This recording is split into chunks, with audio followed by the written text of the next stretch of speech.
Ito kay Matuang Manlalakbay na lang. Tanong ko lang, Pastor Amican, napapagalitan ho kami dito, wag ko nyo kaming tatawaging pastor. Hindi ho kami mga pastor na nathirati kasi kayo pag marunong sa Bible, pastor na. Hindi lahat ganon. Sa Adventist, hindi po lahat ng nangangaral ay pastor. Ano po? Ang tawag po sa amin, evangelist. Saan mababasa sa Biblia ang Sunday worship is mark of the beast? O yan, seryoso naman yung tanong niya ito. Yan, saan mababasa sa Biblia na ang Sunday worship is mark of the beast? So, ganito yung ating sagot dyan kay kapatid na Matuang Manlalakbay, na marami pong mga tala sa Biblia, lalo na po sa prophecy, na hindi mo siya mababasa ng word for word ang fulfillment. Pero meron po tayong idea kung paano natin mapapatunayan na yung Sunday worship ay mark of the beast. Una muna ay atin sigurong linawin yung pong paggamit ng mark of the beast. Bago ibigay Brother Gomer, linawin ko muna sapagkat si Brother Eli Soriano ay marahil ito yung napaghugutan ni Matuang Manlalakbay nung basahin ni Brad Eli yung word na mark of the beast, yung Sunday worship ay mark of the beast. At ito po ay isang video ni Brad Eli na kumakalat o nakakalat sa Facebook at sa YouTube. Itutuwid ko po muna ito bago natin puntahan yung prophecy at bakit natin nasabi na meron poong prophecy na yung Sunday magiging mark of the beast. Pero gamitin ko muna at iliwanagin ko muna yung quotation na ginamit ni Brad Eli mula sa sulat ni Ellen White. So kung inyo pong makikita ho dito sa screen, yung nakakulay blue, yan po ang ginamit ni Brad Eli. At galit na galit siya at halos murahin niya si Mrs. White. At ang sabi po kasi dyan, choosing to worship and honor Sunday in the full knowledge that it is not God's appointed day of worship will receive the mark of the beast. So kung papansinin po ninyo kapatid, no, yun daw pinili yung pagsamba at pagpapahalaga sa linggo, na ito ay siyang itinalagang araw ng pagsamba sa Diyos. Yung pong, yung talagang pinili nila na ito ang araw na pinili ng Diyos o in-appoint ng Diyos bilang araw ng pagsamba, ay meron pong pagkakataon na makatanggap ng mark of the beast. Pero ang tanong, ngayon ba ito nangyayari? Yung pong reference na ito ay nasa Last Day Events chapter 15. Ang title ay The Seal of God and the Mark of the Beast. Ngayon, ano ba yon? Sa understanding ng mga Seventh Adventists, ngayon, yung sumasamba ng linggo, may mark of the beast na ba? Hindi po. Kasi kung itataas po ninyo dyan sa itaas, the final issue involves true and false worship. The true and the false gospel. Sabi rin, when this issue is clearly brought before the world, those who reject God's memorial of creation, the Bible Sabbath. So yung tinutukoy po rito na makakatanggap ng mark of the beast is yung pong ni-reject nila yung memorial o yung God's memorial of creatorship, the Bible Sabbath. Alam niyo po mga kapatid, yung pong hindi natin pagpapahalaga sa araw ng Sabbath ay katumbas po ito ng hindi mo paggalang sa Diyos. Kasi yung araw ng Sabbath, ito yung pinakatatak o kaya memorial o alaala na mayroong Diyos na lumalang ng langit at lupa. Ito po yung nagdadala sa atin sa isang palatandaan na ang Diyos na lumalang ng langit at lupa ang iyong sinasamba. Kaya pag ito winalang halaga mo at pinalitan mo ng linggo, mamaya ipapaliwanag ni Brother Gomer kung papaano natin masasabi na hindi na ang loyalty mo sa Diyos. Kundi ang loyalty mo ay hindi na sa Diyos, kundi kung sino yung nag-implement nitong Sunday worship na yan. Kaya nga, sa ating pong interpretation, dito sa karugtong, sa karugtong na salita doon, Sunday keeping is not yet the mark of the beast. Hindi pa ngayon yan, yung mga sumasamba ng linggo, hindi natin hinahatulan yan. and will not be until the decree goes forth, causing men to worship this idol Sabbath. The time will come when this day will be the test, but the time has not come yet. Nakasulat din po yan sa Bible Commentary, Volume 7, at sa Last Day Events, page 224, paragraph 6. So, hindi pa po ngayon yan, mga kapatid. Para maintindihan nyo, ang request ko lang po sa mga dating daan, pakinggan nyo naman po mabuti, para hindi tayo paulit-ulit. Kasi pagkatapos namin na-explain ito, kinabukasan, limot nyo na naman eh. Paano kasi hindi seryoso inyong pakikinig? Sabi pa po dito, God has given men the Sabbath as a sign between Him and them, as a test of their loyalty. Those who after the light regarding God's law comes to them, continue to disobey and exalt human laws above the law of God in the great crisis before us, will receive the mark of the beast. Kasi naniniwala ho kami na yung prophecy sa Revelation, sa Daniel and Revelation, mangyayari po talaga yan, yung pagtatatak ng hayop. Mamaya magpapakita ko kami ng mga ebidensya kung sino yung hayop na yan at ano yung kanyang tatak. At patutunayan po namin sa inyo na yan ay Sunday. Dalawa po yan, Saturday o Sunday. Diyos o Kristo o yung hayop sa Revelation. Kaya nga sabi po dito, papaano kailan do yon? When Sunday observance shall be enforced by law. Darating po na yan ay ipipilit na isa ng batas. And the world shall be enlightened concerning the obligation of the true Sabbath. Then whoever shall transgress the command of God to obey a precept which has no higher authority than that of Rome will thereby honor papery above God. He is paying homage to Rome and to the power which enforce the institution ordained by Rome. He is worshiping the beast and his image. Ayan. So, dito. Ibibigay ko kay Brother Gomer at i-ready ko po mga kapatid kung sino yung nagkiklaim na yung Sunday ay tinatawag nilang Sunday is, sabi nila, is mark of our authority. Brother Gomer. Yan, maraming salamat, Brother Johnson. Doon nga sa tanong kung may mababasa ba, kung mayroon po kasing mababasa na gano'n, na Sunday ang mark of the beast, di halatang halata na yun, Brother Johnson. No? Kaya nga ang sabi doon sa Apokalipsis, basahin nga natin yung Apokalipsis sa 13, sa talatang 18. Ang sabi po kasi dyan, tungkol niya sa tatak na yan, sabi niya, dito'y may karunungan. Tignan mo kaya nga ibinigay itong prophecy na ito kasi nga hindi po pwede na automatic na sasabihin ito yung hindi po ganun kasi yung Bible kung minsan. Kaya nga may prophecy na kailangan pag-aralan. Sabi niya dito may karunungan. Ang may pagkaunawa ay bilangin ang bilang ng hayop sapagkat siyang bilang ng isang tao at ang kanyang bilang ay 666. So, kailangan talagang pag-aaralan po ito. Kaya kung maghanap po kayo ng letra por letra na, ang Sunday ay mark of the beast, ay wala po talaga kayong mababasa. Pero, makikita po natin sa mga talata ng Biblia at magkakaroon po kayo ng idea kung ano yung mark of the beast. O bibigyan ko po kayo ng idea kung paano nyo makikita kung ano yung mark of the beast. O ito nakalagay sa 14, diyan sa Apokalipsis 14 at ang talata ay 9. Pakinggan nyo pong mabuti ito. Sabi niya diyan, ang ibang anghel, ang pangatlo, kasi diyan sa Apokalipsis 14 po, kung babasahin nyo mula sa talatang 1, mayroong 3 anghel. Mayroong mensahe yung 3 anghel. Unang anghel, pangalawang anghel, at yung mensahe ng pangatlong anghel. Ano yung mensahe ng ikatlong anghel? Ang sabi niya ay ganito, na nagsasabi ng malakas na tinig kung ang sino man ay sumasamba sa hayop, okay? At sa kanyang larawan, at tumatanggap ng tanda sa kanyang noo o sa kanyang kamay, ay ano?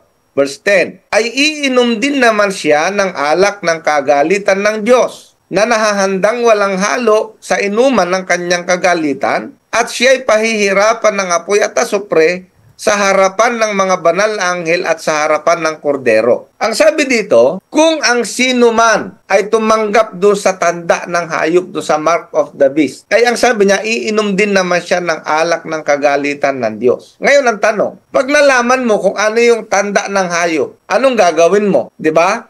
Siyempre, by nature, common sense, siyempre hindi mo siya tatanggapin.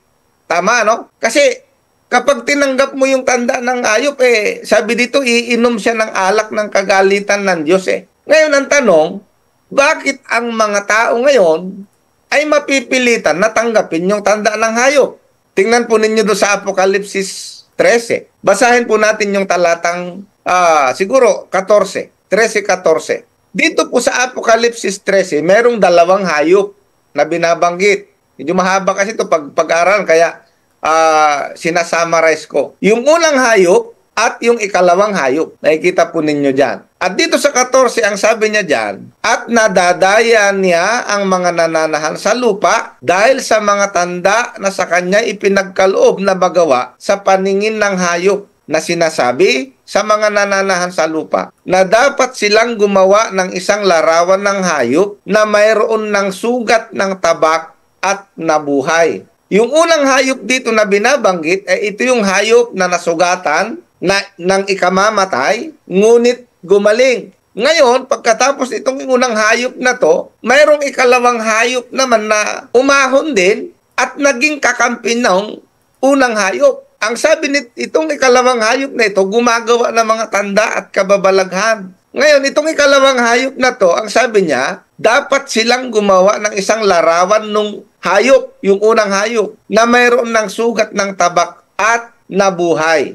Okay, verse 15. Sabi diyan, at siya'y pinagkaloobang makapagbigay ng hininga sa larawan ng hayop, upang ang larawan ng hayop ay makapangusap at maipapatay naman ang lahat ng hindi sumasamba sa larawan ng hayop. So ano ang gagawin nitong ikalawang hayop? Siya pala ang magiging instrumento para ang mga tao ay pasambahin niya doon sa unang hayop. O, nakita po ninyo, no? And then sa verse 16, sabi niya rito, at ang lahat, maliliit, malalaki, mayayaman, mga dukha, mga laya, mga alipin, ay ano? Ay pinabigyan ng isang tanda sa kanilang kanang kamay o sa noo. Ito na yung tanda ng hayop na i-implement nung ikalawang hayop. Nakita mo, ano? Lalagyan nila ng tanda lahat. Maliliit, malalaki, mayayaman, dukha, laya, alipin. So, makikita mo yung scope ng pagtatatak ay talagang lahatan ito. Wala hong pinipili ito. Mayaman man, dukha man, maliliit, malalaki, alipin, laya. Sakop nito. Bakit? Kasi, verse 17, ganito ang sabi, at nang huwag makabili o makapagbili ang sino man, kundi siyang merong tanda sa makatuwid ay ng pangalan ng hayop o bilang ng kanyang pangalan. So napakaliwanag nito. Kaya pala ang mga tao mapipilitan ngayon na tanggapin yung tanda ng hayop. Ay bakit? Kasi nga hindi sila pwedeng bumili maliban na wala silang tanda ng hayop. Nakita mo? Ibig sabihin, pag dumating itong tanda ng hayop, pag in-implement na ito, kailan i-implement ito? Siyempre, pagka meron ng batas para i-implement itong tanda ng hayop na ito. Ngayon, lahat ng hindi tatanggap ng tanda ng hayop, ano mangyayari sa kanila? Hindi sila makakabili. Nakita po ninyo? Pero, yung mga tatanggap naman ng tanda ng hayop, makakabili nga sila. Dito sa panahon na ito ngayon, makakabili sila. Kasi tinanggap nila yung tanda ng hayop Magiging normal ang buhay nila. Yung mga hindi tumanggap, ay siyempre kawawa talaga. Magkakaroon sila ng matinding kapighatian, ng matinding pag-uusig. Bakit? Kasi ipapapatay yung hindi tatanggap Nakita po ninyo ang contrast? Dito, sa Apokalipsis 13, ang magiging kawawa dito, yung hindi tatanggap sa tanda ng hayop. Tandaan po natin yan. Yung tatanggap ng tanda ng hayop, walang problema. Sila? Libre, makakabili, normal lang ang buhay. Sa Apokalipsis 13 po yan. Pagdating doon sa Apokalipsis 14, ano naman ang mangyayari? Yun na, binasa na po natin. Lahat naman ngayon ng tumanggap ng tanda ng hayop Ang sabi ng ikatlong anghel, balikan natin. Ano ang mangyayari sa kanila? 14 Gs. Yung mga tatanggap naman ngayon ng tanda ng hayop, oo nga, nung panahon na ini-implement yun, nakabili sila, naging normal buhay nila. Pero sabi naman dito, iinom sila ngayon ng alak ng kagalitan ng Diyos. Okay? Na nahahandang walang halo sa inuman ng kanyang kagalitan. Sabi doon. At siya'y pahihirapan ng apoy at asupre sa harapan ng mga banal na anghel at sa harapan ng kordero. Ito ngayon naman magiging kapalit ng pagtanggap nila sa tandaan ng hayop. Ay yung mga hindi tumanggap. Tingnan po ninyo para makita po ninyo. Tingnan natin doon sa verse 12. Tapos sabi sa verse 12, narito ang pagtsatsaga ng mga banal. Itong mga banal na ito yung hindi tumanggap. Kaya nga ang tawag sa kanila, ang sinabi dito, nagtyaga sila. Okay? Ano yung pinagtyagaan nila? Ano yung pinagtiisan nila? Yung hindi sila makabili, yung ma-persecute sila, yung usigin sila, yung iba'y pinatay. Pero sa kabilanan, sabi niya, narito ang pagtsatsaga ng mga banal. Noong pinaparusahan na ng Diyos yung tumanggap sa mga hayop, abay nandito rin yung mga banal, nagtyaga. Ano ang ginawa nila sa pagtsatsaga? Nagsisitupad ng mga utos ng Diyos.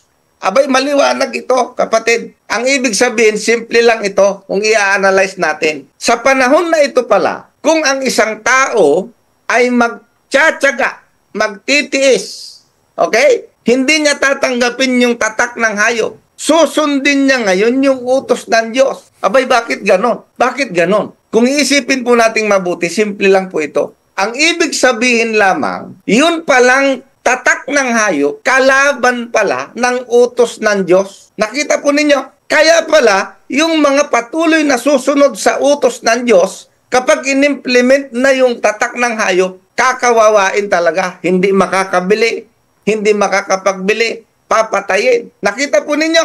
Bakit? Kasi mananatili silang susundin yung utos ng Diyos. Lalabas ngayon yung tanda pala ng hayop, kalaban ng utos ng Diyos. Kaya dito po, dapat alam mo kung anong utos ng Diyos. Ito po yung ating sinasabi dito. Ay ano bang utos ng Diyos? Ay yung mga iba ayaw sa utos ng Diyos eh. Hindi ho ba? Ang sabi dito, yung mga banal nagtiyaga, nagsisitupad ng utos ng Diyos at may pananampalataya kay Jesus. Pag tiningnan natin ngayon ang Biblia, ay ano ba ang tanda ng Diyos? Kasi dalawa lang naman tanda ng Diyos, tatak ng Diyos. May tatak kasi ang Diyos O tingnan po ninyo doon sa 7. Dito sa Revelation 7, basahin po natin yung talatang 1, Apokalipsis 7. Kung ang hayop ay may tatak, abay ang Diyos may tatak din po. Yan ang dapat nating tandaan. Pagkatapos nito ay nakita ko ang 4 na anghel na nakatayo sa 4 na sulok ng lupa, na pinipigil ang 4 na hangin ng lupa upang huwag humihip ang hangin sa lupa, o sa dagat man, o sa anumang punong kahoy. Verse 2, at nakita ko ang ibang anghel na umaakyat mula sa sikatan ng araw, na taglay ang tatak ng Diyos na buhay. At siya sumisigaw ng tinig na malakas sa 4 na anghel na pinagkaloobang may pahamak ang lupa at ang dagat. Verse 3, na nagsasabi, huwag ninyong ipahamak ang lupa kahit ang dagat, kahit ang mga punong kahoy, hanggang sa aming matatakan sa kanilang mga noo ang mga alipin ng Diyos. Napansin ninyo, yung Diyos magtatatak din sa noo din at sa kamay. Yung kaaway ng Diyos, yung hayop, ganun din may tatak din siya. Nakita po ninyo, no? Ngayon, pag binasa natin ang banal na kasulatan, ano ba ang tanda ng Diyos sa kanyang bayan? Paditingnan po natin. Sa lumang tipan, makikita na po natin kung ano yung tanda niya. Sa Ezekiel 20, tingnan natin. Ezekiel 20, ang talata ay 12. Sabi diyan, bukod dito, ibinigay ko rin naman sa kanila ang aking mga sabat upang maging tanda sa akin at sa kanila, upang kanilang makilala na ako ang Panginoon na nagpapaging banal sa kanila. Ay napakaliwanag po nito na itong sabat na ito, yung tanda pala ng Diyos sa kanyang bayan. Ay anong kalaban yan? Ay di ibang araw. Nakita po ninyo? Kasi kung ang tanda ng Diyos ay sabat, alalahan mong araw na sabat, simple lang, tumingin ka lang ng ibang araw na ini-implement at makikita mo, yan ang tanda ng hayop. Okay? At yan ay magiging kalaban ng tanda ng Diyos. Ano ang katunayan na talagang mayroong mangyayaring ganyan? Tingnan po ninyo yung Awit 94, verse 20. Gusto kong basahin natin ito sa, kung meron dyan, Brother Johnson, sa Ang Bagong Ang Biblia. Tingnan po ninyo yung nakalagay dyan sa talata na yan. Sabi dyan, makikisama ba sa iyo ang luklukan ng kasamaan na nag-aanyo ng pag-api sa pamamagitan ng palatuntunan? Basahin natin sa English. Shall the throne of iniquity have fellowship with thee? Ano bang ibig sabihin ng iniquity? Ang iniquity po, paglabag sa kautusan ng Diyos. Sabi niya, which frameth mischief by a law. Talagang magsasabatas, Brother Johnson. Kung may papakita natin yung Ang Bagong Ang Biblia. Ngayon, tingnan nyo po ito uunahan ko na ng kaunti, Brother Johnson, ha? Sige. Tingnan nyo po itong libro na ito. Yan. Okay? Pasintabi po. Marami po tayong kamag-anak at mababait po sila na nasa pananampalataya na yan.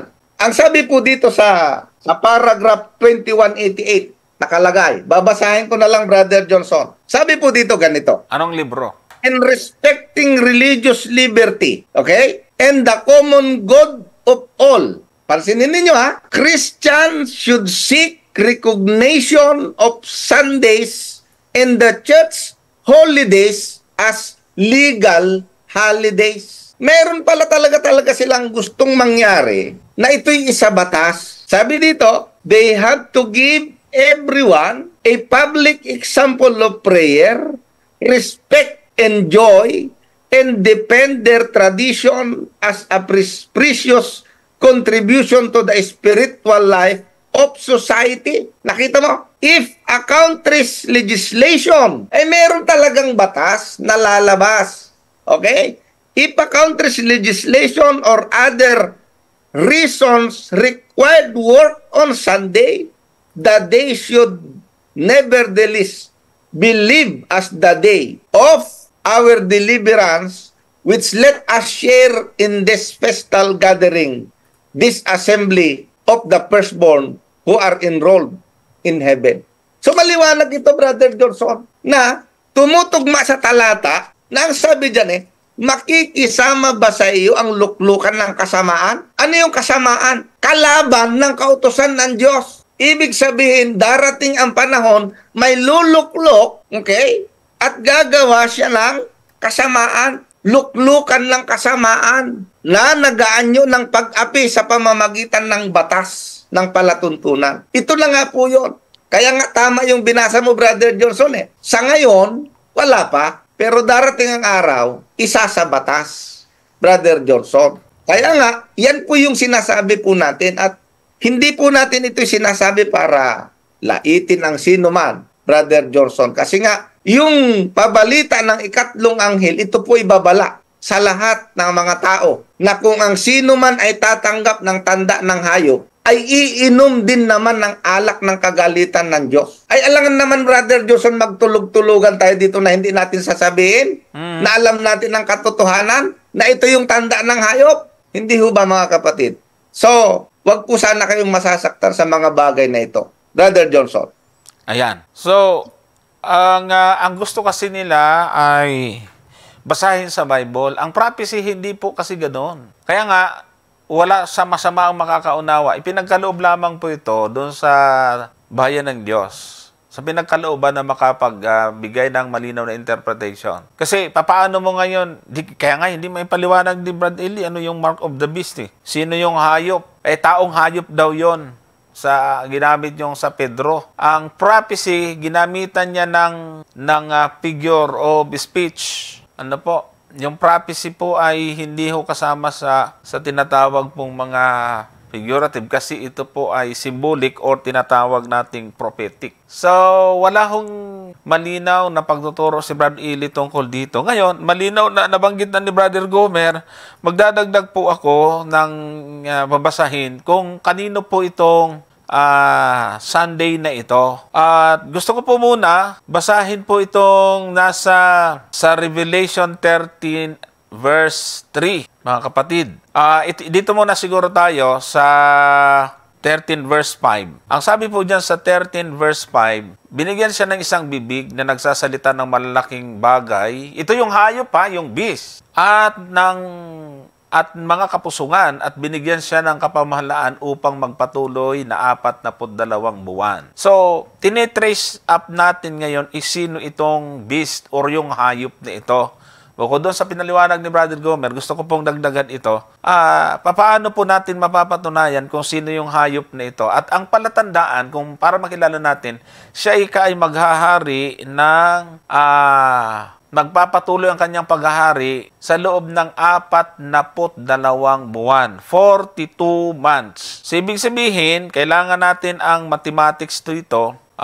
Yan, ipakita ho natin dito. Ngayon, dahil ito ay prophecy, mathematic proof of the identity of the beast. Ito yung ipakita mo. Sa Bible ho ay merong prinsipyo para paano natin i-calculate yung mga numero sa prophecy. Dito po sa Ezekiel chapter 4 at verse 6 at Numbers 14 verse 34 ay nakasulat po doon na yung isang araw ay magiging isang taon. So, yung 42 months na yan ay kung bibilangin po natin yan, yung 42 months, ayan, makikita nyo dito, 42 prophetic months times 30 days per month ay 1,260 days. Pero doon sa binasa nga natin, dito ay yung 1 day ay katumbas ng isang taon.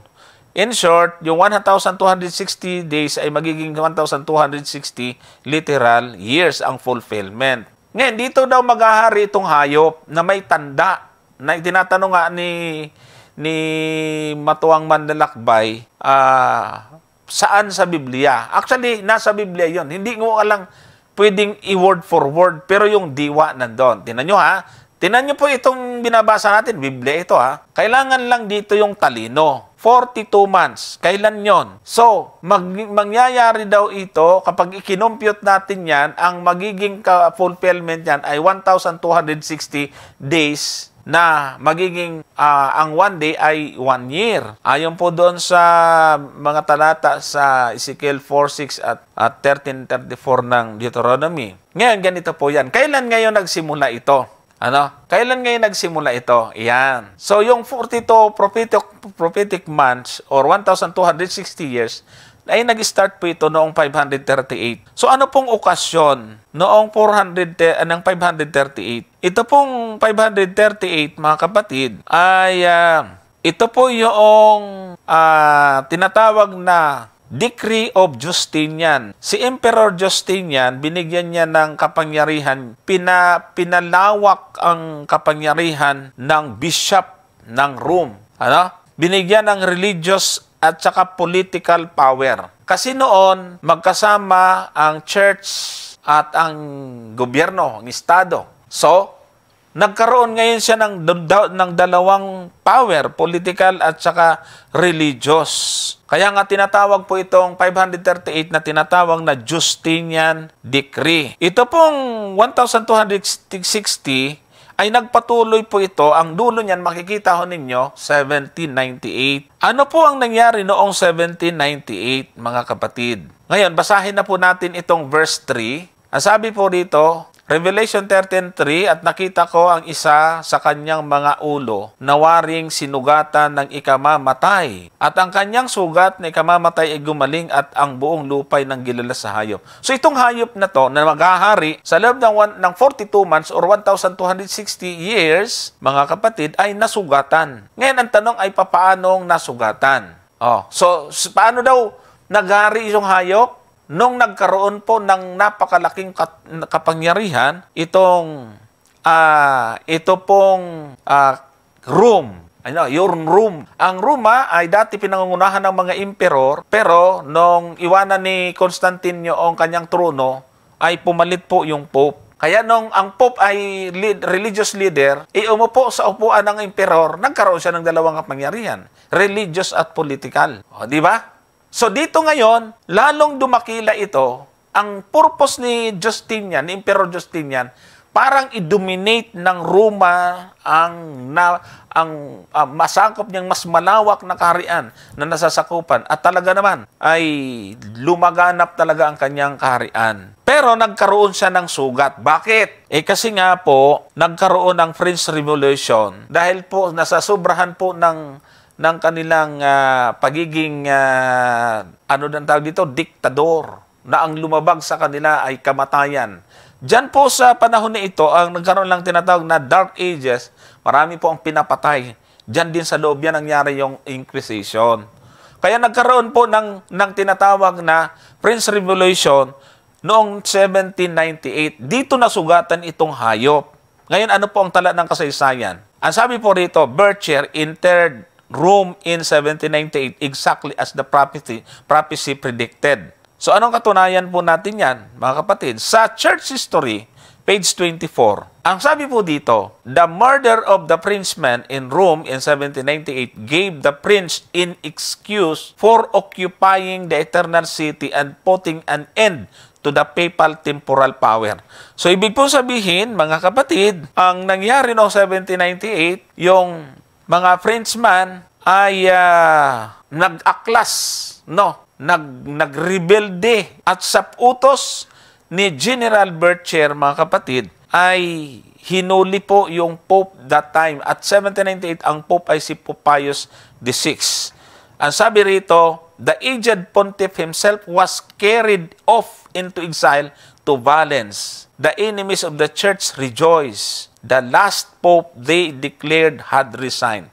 So nagkaroon po, mga kapatid, ng religious freedom.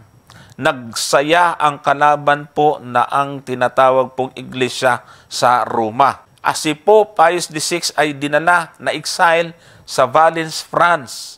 Kaya nga sabi dyan, the enemies of the church rejoice. At yung last Pope na diniklara ay nag-resign. Natakot na rin sila sa pag-aaklas ng mga Frenchmen. Ayan. So, dito po, tama yung prophecy na 1798, nagkaroon ng sugat yung hayop. Yung hayop, yung ika-4 na kaharaan, yung Roma, na nagkaroon po ng maliit na sungay, religious po siya, sa pangunguna po ng religious leader. Masakit ho ito pakinggan, pero kayo pong mga protestante, makinig kayong mabuti para alam nyo ito. So ngayon, bakit nagkaroon ng pero sabi doon kasi kung titingnan po ninyo rito, sabi diyan, yung sugat gumaling. Ayan ang kanyang sugat na ikamamatay ay gumaling. Ibig sabihin, hindi rin talaga natuluyan kasi nga, tinanong dito, ay nagkaroon uli ng Pope ang Catholic. Kailan yan? 1929 sa San Francisco Chronicle. Anong meron yan? Naka-headlines pa yan, San Francisco Chronicles Magazine po yan. Ano po ang nakasulat? The Roman question tonight was a thing of the past, and the Vatican was at peace with Italy, and affixing the autograph to the memorable document, healing the wound, extreme cordially was displayed on both sides. So imagine, mga kapatid, nandyan sa magazine, mismo ginamit nila yung healing the wound. Eksakto talaga sa pagkakasabi sa hula. Kasi ngayon, may Pope na ulo. Kailan yan? Nung nagkaroon ng pirmahan si Mussolini at si Gaspari, na muling ibalik yung kapangyarihan ng Pope sa Catholic. So, nalocate natin ngayon kung sino yung hayop na may tatak. O ngayon ito, tingnan po ninyo, sabi rito sa Catholic Record, September 1, 1923. Sunday is our mark of authority. The church is above the Bible, and this transference of Sabbath observance is proof of that fact. So makikita po ninyo, yung hayop na nasugatan, alam natin, sila yung nagsabi na yung Sunday ay tatak ng aming kapangyarihan. So ngayon, di ba biblical yan? Biblical yan kailangan lang yung talino. Kayong mga EDD na tinuruan kayo sa kababawan ni Brad Ely, puro pagkabisado ng talata, makinig kayo kasi at least dito ay tinuturuan namin kayo ng may talino na pag-aaral. Puro lang pangunguntra. May nagwawala din dyan sa YouTube. Puro lang YSWH at iduhim yung alam ni EDD dati. Anong kinabukasan nyo dyan sa mga mag-aaral tayo ng medyo malalim naman? Tinuturuan na nga kayo. Mabuti nga, nagtsatsaga ako kami dito ng entertain kayo. Babalik kayo doon sa mababaw. Nilalaliman na nga natin, babalik na naman doon sa mababaw. Basta wala. Sus, ano naman ang talaga naman. Malabo pa ba ito sa inyo? Check nyo, Sunday is our mark of authority. Kaya nga, pag in-implement yan, Pag in-implement yan, kasi may Sunday law na eh. I-type nyo nga. Isubukan nyo, i-type nyo sa Google. First Sunday law. O hindi po Adventist ang magpapaliwanag yan. Ipapakita ng Google kung kailan yan. Si Emperor Constantine ang nag-implement ng First Sunday law. Yung tinatawag na Edict of Milan. Search nyo. Ngayon, sasabihin nyo, may Sunday law ba sa Bible? Hello, nangyari na nga. Kaya nga lumaganap yung Sunday kasi may First Sunday law. Meron pong National Sunday Law ayon sa prophecy na pangungunahan po nitong hayop na umamin at meron na ngang nag-aangkin na yung Sunday ay wala yan sa Biblia, gawa namin yan. O ito, biro po, tingnan mo yan ha, the church is above the Bible. Eh di sino bang church ngayon na nagsasabi na mas mataas kami sa Biblia? Di ba nga sabi ni Father Gitgano, pagtanungin mo kami saan sa Biblia niyan, tawanan lang namin yan. Sabi nila, Brother Jando yan eh. Huwag nyo kaming tanungin kung mababasa ba sa Biblia dahil di kami naniniwala dyan. Kasi mas mataas ang Catholic sa Biblia. Di ba yan The church is above the Bible and this transference of Sabbath observance is proof of that fact. So, ibig sabihin, yung pong paglipat nila ng Saturday so Sunday ay katunayan nga iyon. Ito, St. Catherine, Catholic Church Sentinel, May 21, 1995. Perhaps the boldest thing, the most revolutionary change the church ever did happen in the first century, the holy day, the Sabbath, was changed from Saturday to Sunday, not from any directions noted in the scripture, but from the church sense of its own power. People who think that the scripture should be the sole authority should logically become Seventh-day Adventist and keep Saturday holy. Tingnan mo sabi nila? Yan nga ang katunayan na may kapangyarihan ang church kasi napagtagumpayan nila na ipalaganapin ang linggo na silang nagawa niyan. Ngayon, damay-damay. Di ba nga kayo dyan na hindi Adventist? Ipinaglalaban nyo yung Sunday. Kanino yan? Sa amin yan, sabi nila. Gaya-gaya kayo, hindi ho biblical yan. Kaya nga wala sa Biblia. Ang linaw-linaw niyan, kaya nga nilagay po nila dito sa kanilang passion ano ang sinabi po nila dito sa pasyong mahal, mga kapatid? Yan basahin na lang ninyo nandyan yan Pero dito sa bindang huli, iyon babasahin ko. Ito'y pasunod sa atin ng Diyos na mawain at kaya ipinagbilin at tabalimahin at sundin. Ang Sabado'y ipangilin. Yan ang nasa kanilang lumang pasyon. Pero binago na nila. Pero hindi pa rin nila binubura yan. Ngayon, sa Tagalog na salin, ang linggo ay natatag. Hindi dahil sa kautusan, kundi dahil sa tradisyon at institusyong Katolika. Kaya nga sabi doon sa English kanina, kung itatagalog natin, ang linggo ay tanda ng aming otoridad. Sunday is the mark of our authority. Ang Iglesia ay mataas kaysa sa Biblia. Di ba yan binasa natin kanina? The church is above the Bible. At ang paglilipat na ito ng Sabat ay katibayan ng kautosang yaon. So, nakita na po natin ngayon, na-trace na po natin. Saan sa Biblia ng Sunday ay worship ay mark of the beast? Hulat. Sabi hulat-hulat lang. Hintay-hintay lang. Hindi pa ngayon yan. Pero malinaw, natanda po talaga ng hayop yan. May nagtanong kay Brad Eli, sino yung hayop? Ang hayopan niya, tinatawag niya na taong hayop. Ngayon, narinig na ito ng mga idide, bulaan ka, umikan. Ganon. Hindi ho sanay sa malalim na pag-aaral Talaga naman kayo, Nasagot ba? Nasagot. Brother Gomer. Sakto yan, Brother Johnson. At yan naman po ay hindi imbentong aral, Brother Johnson. Bakit? Kasi yan ay talagang nakapounded sa prophecy, Brother Johnson. Kasi pati yung paglitaw ng kapangyarihan ng papacy ay nakahula sa Biblia, Brother Johnson Tama. Di ba? Paano natin natitiyak na ito po ay talagang tumutugma sa kasaysayan? Tingnan po ninyo yung aklat ni Daniel. Balikan lang natin sandali ito para makita po ninyo kung paano lumitaw. Okay? Ang sabi doon sa aklat ni Daniel, sa 7, pansinin po ninyo yung talatang 24. Itong ikaapat na hayop sa Daniel 7, ang kanituparan po nito ay Roman Empire. Ayan. Hindi ho kayang tutulan yan ng kasaysayan, ng sino man na nagbabasa ng kasaysayan. Kasi yung apat dyan na hayop ay tumutukoy sa Babylonia, Medo-Persia, sa Gresya, at sa Roman Empire. At alam po natin yung pagkasunod-sunod ng mga imperyong ito. Ngayon ang tanong, ano ang nangyari sa Roman Empire? Sino ang nagpabagsak sa kanila? Pag binalikan niyo po ang kasaysayan, wala, Brother Johnson. Ang Roman Empire po ay nahati sa 10. Yan. Kaya ang sabi dito, ito yung tumutukoy doon sa 10 sungay, Brother Johnson. Ang sabi diyan, tungkol sa 10 sungay, mula sa kahariang ito ay 10 hari ang babangon at ang isa'y babangong kasunod nila. Ang ibig sabihin, Brother Johnson, itong maliit na sungay na babangon kasunod ng 10, sino ba itong kapangyarihan na ito na lumitaw after nung 10?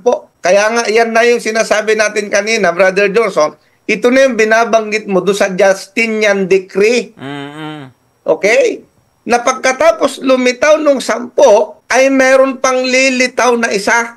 Yan. At sa pamamagitan ng Justinian Decree, ang lumitaw na ito na kapangyarihan ay walang iba kundi yung papacy. Okay? Ngayon, nung lumitaw itong papacy na ito, ano ang gagawin niya? Ang sabi dito kasi, ang isa'y babangong kasunod nila at siya'y magiging kaiba. Kasi lahat ng 10, kung babalikan niyo po ang kasaysayan niyan, yan po ay mga political. Okay? Political po yan. Ay itong nahuli na bumangon, kasunod nung 10, ay kaiba. Bakit kakaiba? Kasi ito, hindi lang political, religious pa. Nakita po ninyo ang katuparan nito. At ang sabi niyan, magiging kaiba sa kaysa sa mga una at kanyang ibabagsak ang 3 hari. Ayan po ang nangyari dito. Ngayon, anong gagawin nitong maliit na sungay na ito? Verse 25. Tingnan ninyo kung paano niya tinupad yung kanyang tungkulin sa prophecy. Siya ay magbabadya ng mga salita laban sa kataas-taasan. Pag binalikan niyo po yung Apokalipsis 13, ito rin yun. Sabi niya, lilipulin niya ang mga banal ng kataas-taasan. Mamimirsicute. Mula nung lumitaw siya, ay sang-ayon naman ang ano dyan eh. Kaya nga humingi pa nga ng tawad si Pope John Paul II dahil doon sa kanilang pag-persecute na ginawa. Sabi niya, lilipulin niya ang mga banal ng kataas-taasan at ito na, kanyang iisiping baguhin ang panahon at ang kautusan. Ay, ito ba'y malabo pa? Ano bang kautusan ng Diyos? Alalahan mong araw na Sabat upang ipangilin. Ay, lumitaw itong ika-11 sungay. Ito yung maliit na sungay na lumitaw. Anong gagawin niya? Babaguhin niya ang panahon. Iisipin niya baguhin ang panahon at ang kautusan. Kaya nga iba yung utos nila eh. Anong utos nila? Mangilin ka kung linggo at pistang pangilin. Eh, hindi pa ba yan malinaw? Anong utos ng Diyos? Alalahan mong araw ng Sabat. Sabi ni Nats Benedicto, ayaw daw lang natin ng linggo kasi gusto natin Sabat. Mali, kapatid. Yung Sabat, utos ng Diyos yun. Yung linggo, ayan, mababasa mo sa mga simbahang Katoliko. Mangilin ka kung linggo at pistang pangilin. Wala sa Biblia yan. Wala. Ang katuparan niyan, ito. Ang sabi niya, yung maliit na sungay na walang iba kundi yung papacy, babaguhin niya yung kautusan. At sabi niya rito, at sila'y mga bibigay sa kanyang kamay. Pansinin ninyo hanggang sa isang panahon, mga panahon, kalahati ng isang panahon. Ito rin po yung 42 months. Okay? Ito rin po yung 1,260 years.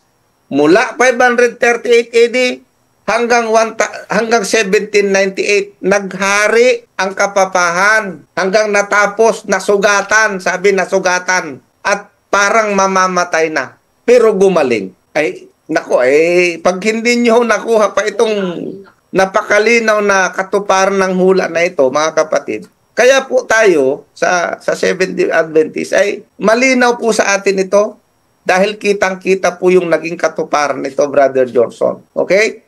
Hindi po ito para, awan ko ba, Brother Johnson, sasabihin, bulaan tayo. Ilang beses na nating sinabi dito, Brother Johnson, na kung ikaw ay mananatiling hintil, ay hindi po kayo magkakaroon ng kaligtasan. Yan po yung sinasabi ng banal na kasulatan. Kasi nga, hanggang sa bagong tipan, ang Diyos hindi ho sa hintil nakipagtipan, Nats Benedicto. Tandaan mo yan. Kahit pa doon sa bagong tipan na sinasabi ninyo, sa Israel pa rin nakipagtipan ang Diyos. Kaya yung tanda ng Diyos sa Israel, na binasa natin sa Ezekiel, ay nananatiling tanda niya yan sa kanyang bayan hanggang ngayon. At yung kalaban niyan, yun ang tanda ng hayop. Yan. Yan ang dapat ninyong maintindihan, Brother Johnson. Ang sabi ni Nats Benedicto ay ayaw lang natin ng linggo. Gusto natin Sabat. O ito, gusto mo ng linggo? Ito. O, ayan. The Convert Catechism of Catholic Doctrine. Ito yung libro na question and answer. Doon sa page 50, sinulat ito ni Peter German. Yan. Ang sabi po dyan, which is the Sabbath day? Sagot, Saturday is the Sabbath day.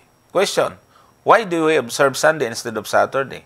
Answer, we observe Sunday instead of Saturday because the Catholic Church in the Council of Laodicea 336 AD transferred the solemnity from Saturday to Sunday. O, ala, sige, dyan ka. Yan ang gusto niya eh. Wala tayong magagawa. Yan ang gusto mo. O, sige, wala namang problema eh. Kaya talaga namang matagal ka ng Katoliko. Papa-EDD, Katoliko ka rin naman. O, ito o. Yan o. Tinan mo. Punta ka sa mga simbahan nila. Ano ang nakasulat dyan? O, di ba? O, ito, ano natin to? Yan o. Ano yung utos nila dyan? Ayan, mangilin ka tuwing linggo at pistang pangilin. O, sige, dyan, sumama ka, magkatoliko na lang ka na lang kasi. At least, yan ang katuparan nung nasa Daniel, Brother Johnson eh. At least pwede ang Jollibee. Oo, yung kapangyarihan na babangon, yung maliit na sungay, nakasunod nung 10. Pag-aralan mo ang kasaysayan, walang ibang katuparan yan, kundi yung paglitaw ng papasi. Tama. Kaso nga, wala namang alam si Soriano sa ganyan. Kaya, paano naman matuto yung kanyang mga ano? Ayan o, isipin mo, yan nga yung utos nila, mangilin ka tuwing linggo. O kaya nga, yung utos niya na Nats Benedicto, yan ang sinusunod mo, yan ang gusto mo. Kasi ayaw mo doon sa utos ng Diyos na alalahan mo nga araw Sabat upang ipangilin. Tama. Katotohanan dyan. Di ba? O, sinong sinusunod mo? Ay di yung utos na yan. Di ba ang utos dyan, mangilin ka kung linggo, pistang pangilin.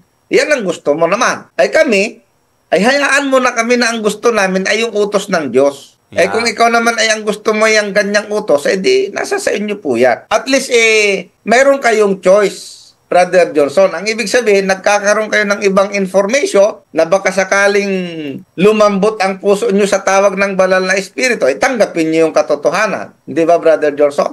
Tama, sana. Kaso, yun. makulit naman. Ayaw naman maniwala.